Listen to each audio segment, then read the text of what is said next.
Un enfant a été enlevé. Ceci est une alerte enlèvement du ministère de la Justice. Le plan alerte enlèvement a été déclenché pour la première fois en France. Une infime goutte de sang de Maëlys, une preuve ADN imparable. La semaine qui s'ouvre sera marquée de main au plan judiciaire par la reprise du procédé.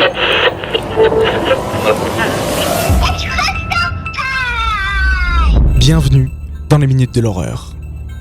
Le générique a changé, vous l'aurez compris, pendant tout le mois de décembre, j'ai décidé de vous poster un podcast par semaine autour du thème de Noël. On se dit tous que pendant cette période féerique, magique, la terreur a disparu. L'horreur n'existe plus. Et pourtant, on va commencer par parler d'une affaire qui a marqué l'histoire outre-Atlantique, et ce, il y a presque un siècle. Le destin macabre de la famille Lawson. Une famille de 8 personnes détruite à jamais pour des raisons qui restent encore aujourd'hui en partie inexpliquées.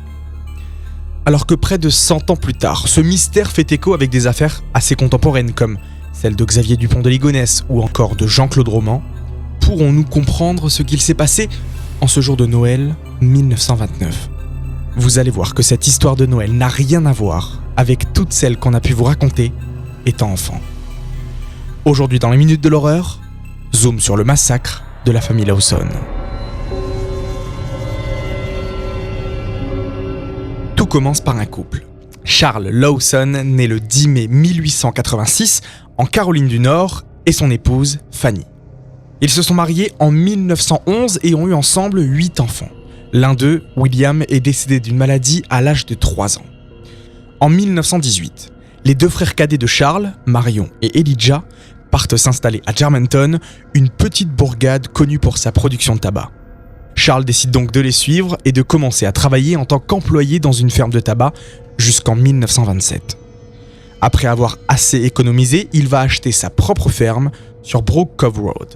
Charles et sa famille vivaient une vie simple, de fermiers comme beaucoup de monde à l'époque. Une famille donc normale avec une vie normale. Et pourtant, le destin de cette famille normale va tourner au drame quand Charles va sauvagement assassiner toute sa famille le 25 décembre 1929. Une semaine avant le massacre de la famille Lawson, Charles, alors âgé de 43 ans, a emmené sa femme, Fanny, et leurs 7 enfants dans la ville de Winston-Salem pour acheter des nouveaux vêtements et surtout prendre une photo de famille. Sur ce portrait, on voit Arthur, 16 ans, le plus grand des enfants, un jeune homme aux épaules larges qui dépasse même son père en taille. Marie, 17 ans, une jolie jeune femme, et à côté d'eux, leurs parents, Charles et Fanny qui portent la petite dernière de la famille, Marie-Lou. Devant eux se trouvent Carrie, 12 ans, Mabel, 7 ans, James, 4 ans et Raymond, 2 ans. Aucun membre de la famille n'aurait pensé que cette photo allait être leur dernière et qu'elle allait surtout être connue par le monde entier encore 100 ans après. Car dans cette photo, certains y voient une preuve de préméditation. À cette époque, il est vraiment peu commun pour une famille de fermiers d'avoir ce genre de dépenses. La photographie n'est pas encore très courante et elle coûte assez cher, elle est plutôt réservée à la petite bourgeoisie. C'est pourquoi faire cette photo et cette sortie une semaine avant les meurtres semble étrange pour beaucoup de monde. Cependant, suite au drame, un journal décrivait Charles comme un fermier bon sous tous angles et pour qui ce genre de virée shopping aurait été raisonnable. Alors, Charles Lawson était-il à l'origine d'un plan bien préparé ? Ou a-t-il craqué du jour au lendemain et assassiné toute sa famille avant de se donner la mort ? Comment un homme, travailleur, marié et père de famille, peut-il un jour prendre son fusil et abattre froidement toute sa famille ? Le jour le plus attendu du mois de décembre est arrivé. Le 25 décembre 1929, Marie, la fille aînée de Charles, s'est levée très tôt pour préparer un gâteau pour toute sa famille, pendant que son grand frère, Arthur, était parti en ville pour acheter des cartouches de fusil à la demande de son père. En effet, à Germantown, la tradition est d'aller à la chasse aux lièvres le jour de Noël. Donc au final, rien de bien surprenant. Enfin jusque-là. Car lorsque Carrie et Mabel quittent la maison pour aller rendre visite à leur oncle et à leur tante, elles ne se doutent pas une seconde que leur père les attend, cachés derrière la grange à tabac et armés d'un fusil à pompe. Quand elles atteignent une distance parfaite, il tire sur ses 2 filles et pour être sûr qu'elles soient bien mortes, il les frappe de toutes ses forces avec son fusil. Les premiers coups de fusil n'ont alerté personne, étant donné qu'il y avait énormément de chasseurs ce jour-là. Ils cachent leur corps dans la grange en leur croisant les bras et en plaçant une pierre sous chacune de leurs têtes. Ensuite, Charles retourne tranquillement vers la maison et tire sur son épouse qui se tenait sur le porche d'entrée. Les deux fils cadets, alertés par les cris de Marie qui avait vu la scène, essayent de se cacher. Mais Charles ne s'arrête pas là et continue son périple meurtrier en tuant Marie, puis les deux garçons. Encore une fois, il va poser un oreiller en dessous de la tête de Raymond et James. Pour finir, Marie-Lou, le bébé de 4 mois, décède suite à des fractures du crâne. On suppose qu'il lui a asséné des coups avec la crosse de son fusil. C'est Arthur qui, en rentrant de la maison après avoir acheté des munitions, a découvert la scène macabre. Un seul corps était absent, celui de son père. Alors que les habitants curieux et la police arrivent sur les lieux, ils entendent un coup de feu résonner dans les bois. Un officier de police court jusqu'à la forêt où il découvre sans surprise le corps sans vie de Charles Lawson. Il y avait dans ses poches des lettres adressées à ses parents ainsi que 2 notes incomplètes sur lesquelles on pouvait lire « Personne à blâmer, mais… » et « Les problèmes peuvent causer ». Les traces de pas autour de l'arbre où on l'a trouvé laissent penser que Charles tournait en rond autour de celui-ci avant de se donner la mort. Alors qu'il tournait en rond, que ressentait-il ? Pourquoi avoir essayé de détruire ses lettres ? Pourquoi avoir envoyé son fils aux courses pour lui laisser la vie sauve ? Avait-il peur que son fils, plus fort et plus robuste que lui, l'empêche de mener à bien son plan ? Ou souhaitait-il laisser son fils aîné poursuivre la lignée des Lawson ? Voici toutes les questions, parfois sans réponse, qui viennent en tête quand on raconte l'histoire de Charles Lawson.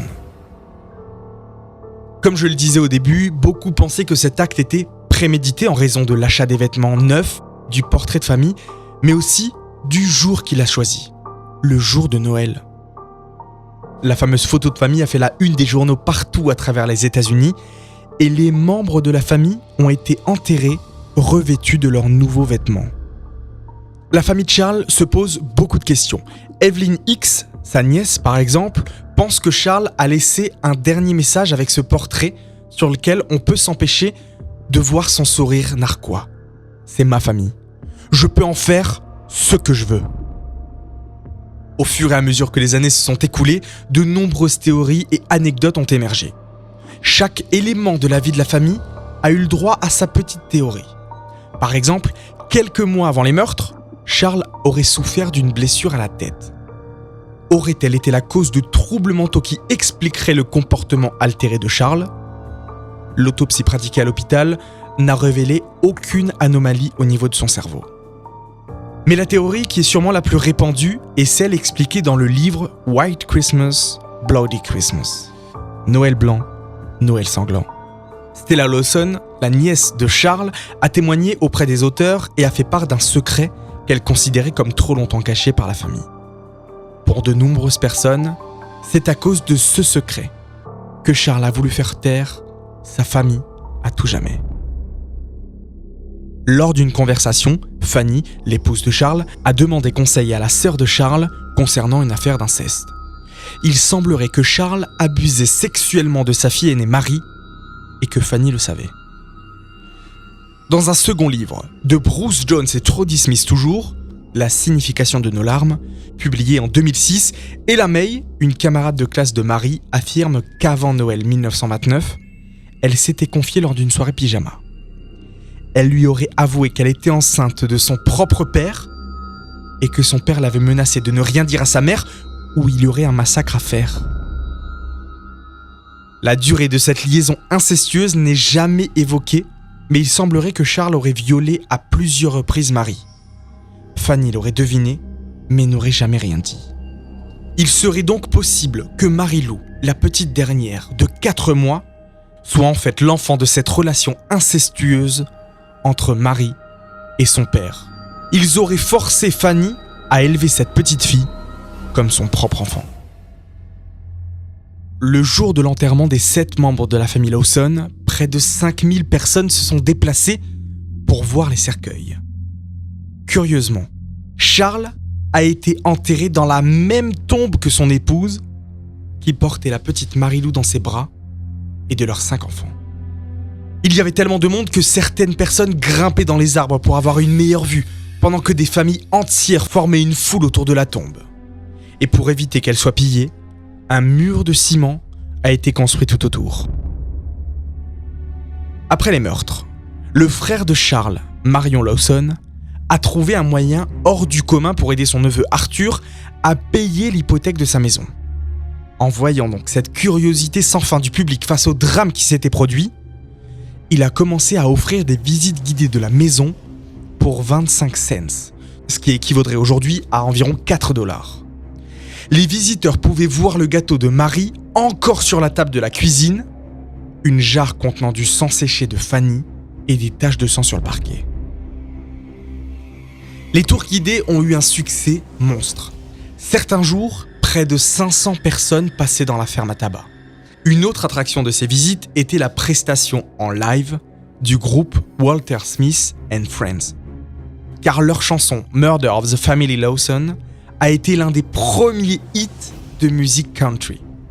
À une époque où acheter des vinyles était un luxe, une telle popularité aux USA a permis l'apogée du style country. Lors de la première performance du groupe à la maison des Lawson, l'un des membres se souvient qu'il avait été interrompu. Un jeune homme couvert de sang avait apeuré la foule qui s'était enfuie en courant.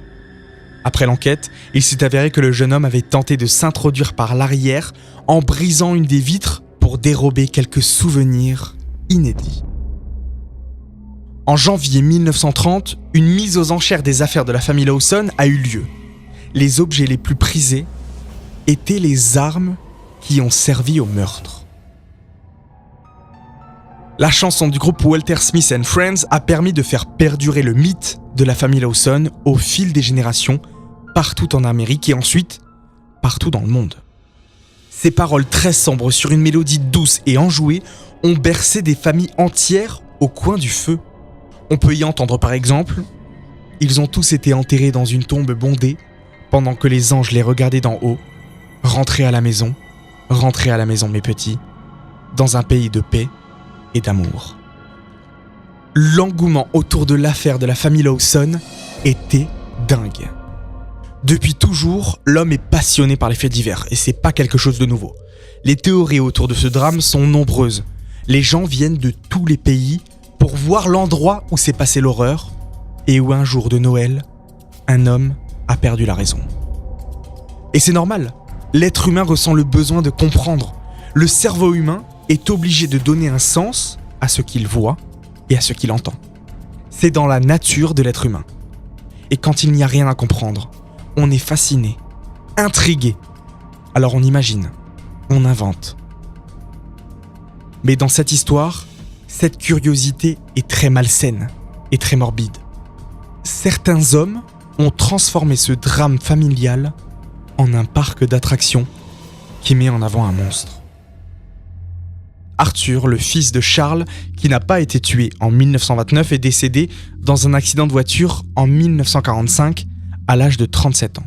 Il a laissé derrière lui une épouse et 4 enfants. La ville de Germantown est encore aujourd'hui tristement célèbre pour ce familicide. Certains touristes viennent essayer de trouver un sens à ce terrible crime en se recueillant devant la tombe et en visitant la morgue qui a été convertie en musée pour rendre hommage à la famille Lawson. Sur la pierre tombale des Lawson, on peut lire « Pas maintenant, mais dans les années à venir, ce sera une meilleure terre. Nous lirons la signification de nos larmes et ensuite, parfois, nous comprendrons. » De nombreuses personnes ont essayé de décoder ce message sans grand succès. Charles Lawson ne se doutait pas qu'en enlevant 7 vies innocentes et la sienne pour cacher un terrible secret, son acte ferait tout l'opposé et capturerait l'attention de nombreuses générations partout à travers le monde. Merci d'avoir écouté ce premier podcast des Minutes de l'Horreur de Noël. Pendant tout le mois de décembre de 2020, un podcast sera posté par semaine. Et si vous voulez en savoir plus, n'hésitez pas à me suivre sur Instagram, @les minutes de l'horreur. On va organiser aussi plusieurs concours pendant le mois de décembre pour vous faire gagner plein de petits cadeaux sympathiques. Si cet épisode vous a plu et que vous en voulez plus, n'hésitez pas à vous abonner, à mettre 5 étoiles sur Apple Podcast, à écouter peut-être les épisodes précédents et à partager ce podcast sur tous vos réseaux sociaux et auprès de tous vos amis. Avant de terminer, je voudrais remercier Alexandre qui m'a aidé à écrire ce podcast et qui maintenant va m'aider régulièrement pour écrire de nombreux podcasts pour essayer de vous en poster le plus possible. Quant à moi, je vous dis à très bientôt pour découvrir ensemble de nouvelles affaires criminelles.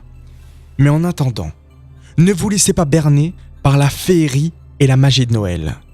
Car vous allez voir tout au long du mois de décembre, c'est souvent lors de cette période que les crimes les plus horribles arrivent.